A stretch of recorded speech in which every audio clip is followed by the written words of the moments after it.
What's going on, everybody? It's your boy C-Zar, and we are talking about XRP today. Hit that like button, you guys. Subscribe if you want to see more content like this, and let's get into it. It is the 7th day of June. Here we are at $2.16 with 22 hours and 50 minutes left in the day. Had a little move up yesterday. Nice little move up, but I think that it's all for naught. We probably will go lower, right? Little volatility all the way down. We've had movements up and movements down and movements up and it's just how it is. So it's the weekend. Let's see what we've done every weekend for the past 5 weekends. Let's just see what we've done here. Okay, so going here, Sunday, if you notice, Sunday, Saturday, big old nothing days, right? Sunday closed 0.2% to the upside. Saturday closed 1.6% to the upside. So big old nothing day. We go to the very next Sunday, Monday. This Sunday here, nothing. 0.5% to the upside. The day before that was 1.5% to the upside. A whole whopping 2% over the weekend, if that even. Nothing too significant. Let's keep going. Saturday here, Saturday. Slightly red, 1.3%. Sunday was a little bit greener this time, a little bit of life, 3%. But overall, from where Friday closed, very neutral weekend overall, right?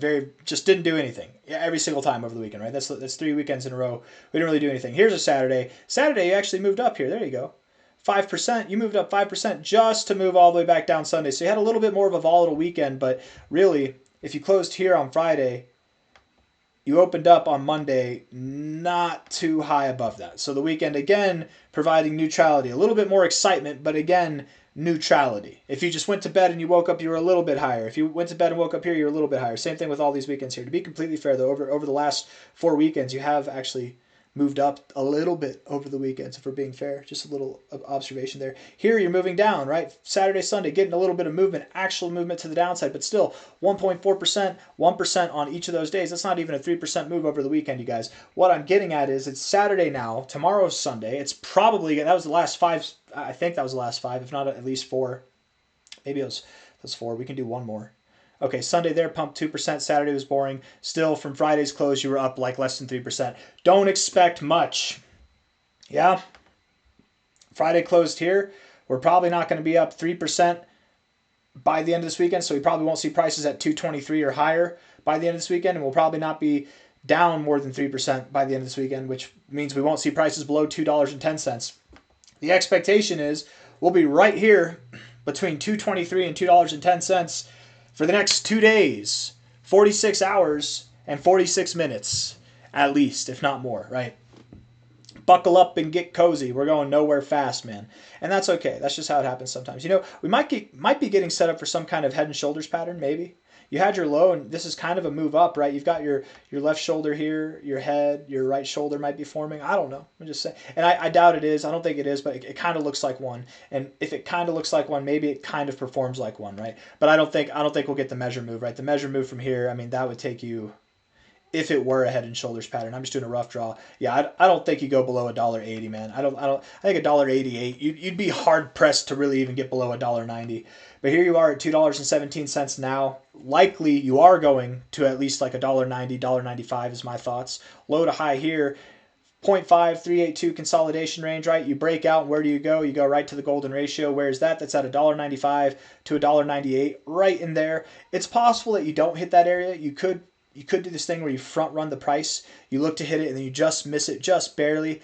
$2 is a nice psychological area of support. You might have a hard time breaking through that. Even still though, $1.95, you're basically holding $2, you know what I mean? So, and I think that you do need that break. I think you do need to break the $2 level to get that psychological capitulation going in, right? People who don't know what they're doing, who are just controlled by their emotions essentially, right? They always panic sell at the worst possible time, and then the smart money, the people with the big bags, they step in and buy and send it to the next level.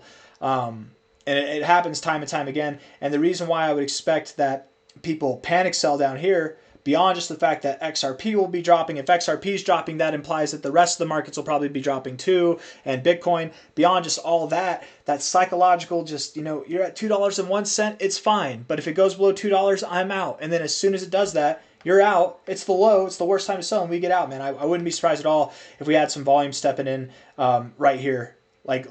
Remember those words. I very much believe we will see a lot of volume down here to buy up all the panic sellers, and then from there we will rip, right? So going into the midpoint of this month, we'll probably be down in this area. The second half of the month is where things will get exciting. I would expect that in comparison to anything anything you've seen since your all-time highs, the move that's going to come to the upside after this little move pivot to the downside, after this, the move that's going to be to the upside is going to be much faster than anything to the upside that we've seen since the all-time highs, right? And maybe not as fast as like a 34% pump in a day. Maybe, I mean, who knows? We could get another one of those. You never know, but probably not that big.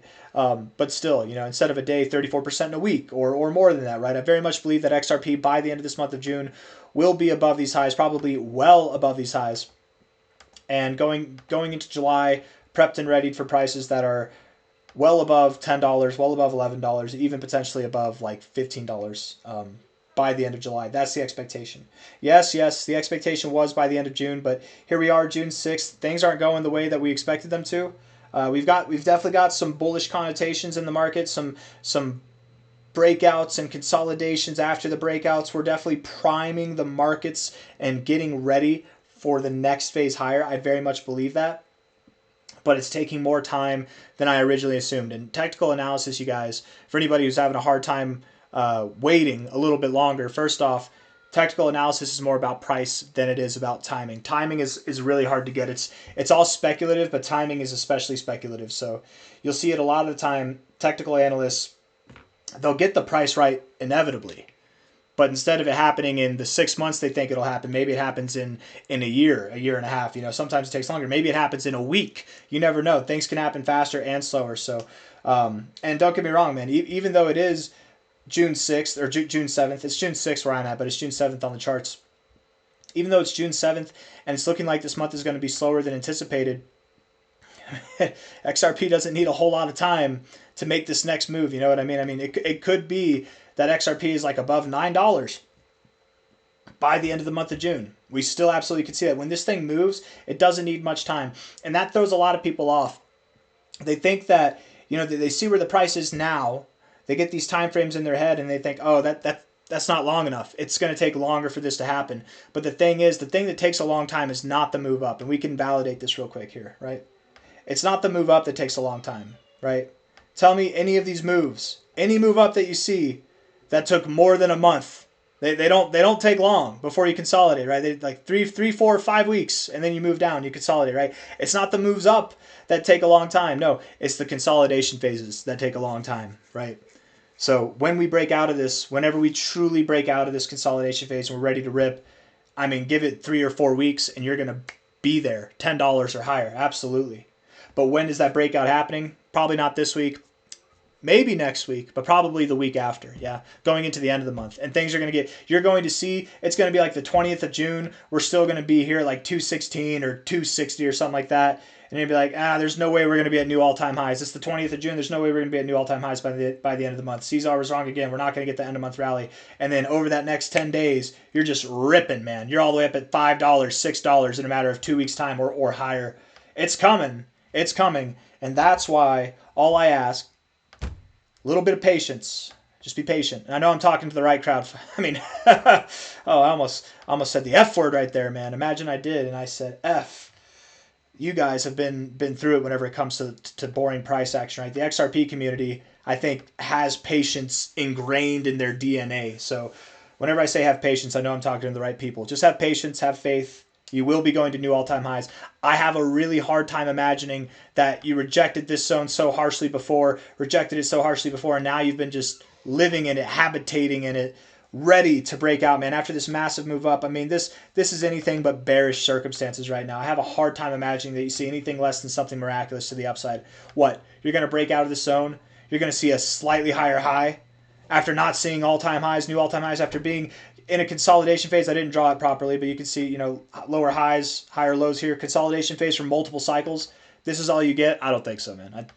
Higher. The calling is higher, and higher you shall go. I'll see you on the next one. Hit the like button, subscribe. Thank you all for being here. Bye-bye.